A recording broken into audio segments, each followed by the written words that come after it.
In the never-ending mortgage world, there's always stuff happening right now, but recently it feels like we're in a tornado between rate increases, CPI changes, renewals coming up, the housing market going up and down. There's so much happening, and whether you own a home, whether you want to invest, or whether you just have a mortgage, you're going to want to watch this video. We're going to discuss specifically what's going on with renewals and what you need to know. If you're someone who wants to invest right now, what you need to be thinking about. And last but not least, if you're someone looking to get into the market, is this a good time to do so? So let's dig into it. Now, if you don't already know, I'm Alex McFadden, the owner and mortgage advisor here with Flow Mortgage Co. Thank you so much for watching. And if you're watching on YouTube, by the way, make sure to click that like and the subscribe button if you're finding value from my videos. Let's start it off for today. One hot topic right now is mortgage renewals. People are coming up for renewals right now in 2023 that have mortgages in 2018. Now, if you were a mortgage provider and you took a 5-year fixed term in 2018, you probably had an interest rate in the 2% range. So we're seeing a lot of people who are coming up for renewal right now, seeing some massive payment shock. And often they're getting presented with options from their bank or from their lender that are 3, 4, 5% higher with no alternatives to make the move. One important thing to know about mortgage renewals is that you do not have to accept the offer that your bank provides, and they don't technically have an incentive to provide you with a fantastic offer, at least not up front. So please reach out to your lender if you get the renewal offer at least 4 to 6 months early and ask them for their best offer in writing. Tell them that you're competing and then get that offer and send it over to us for a second opinion. Now, if you're one of those folks that's seeing a massive payment increase, it's important to note this is one of the best times to restructure your loan and look at ways to consolidate existing debt, even if it is at a higher interest rate today compared to a couple years ago, and possibly re-amortize your loan.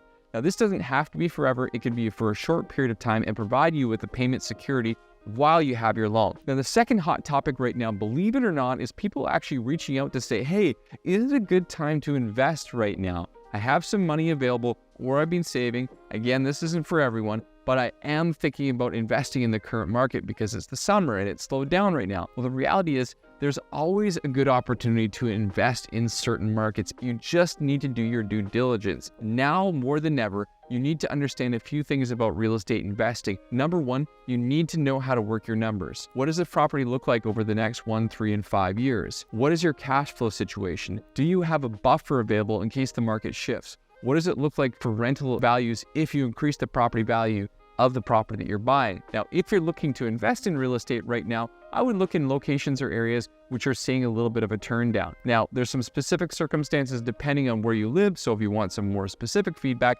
make sure to reach out directly. Now, a great opportunity would be to look into certain places which were deflated over the course of 2023. These are many locations in smaller towns and areas outside of the main cities as we've seen people come back to the city. In some cases, they're single family homes, and you could be adding second units or third units. Another location you could be looking at specifically is areas which are poised for growth. If you look at Money Census article in 2023, one of those places was actually Penticton, British Columbia, and we've already seen it blow up. So make sure to look for those different housing reports if you're looking to get into the marketplace. You're not too late. You just need to make sure the financial situation is right for your circumstance. And last but not least, why would you sell or why would you buy in this market? A lot of people are holding on because they're concerned about a property not coming up on the market, or they're worried about losing out on their current interest rate. Well, the reality is in the current market climate, when there's more people who are waiting because of their interest rate or they're not selling because they can't buy, it leads to a little bit of a standoff.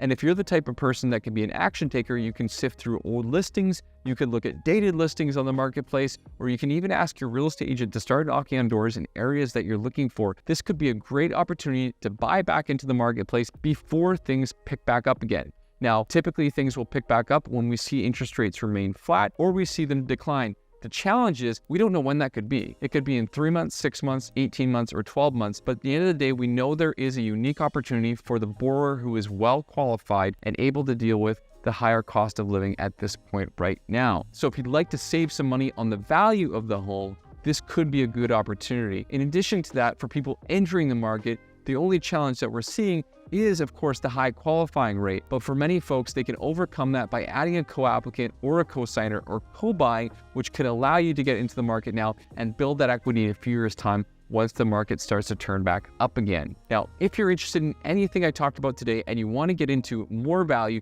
make sure to send me a note. All feedback is welcome. Leave a message in the comments or feel free to reply back to me directly on the feedback channels below.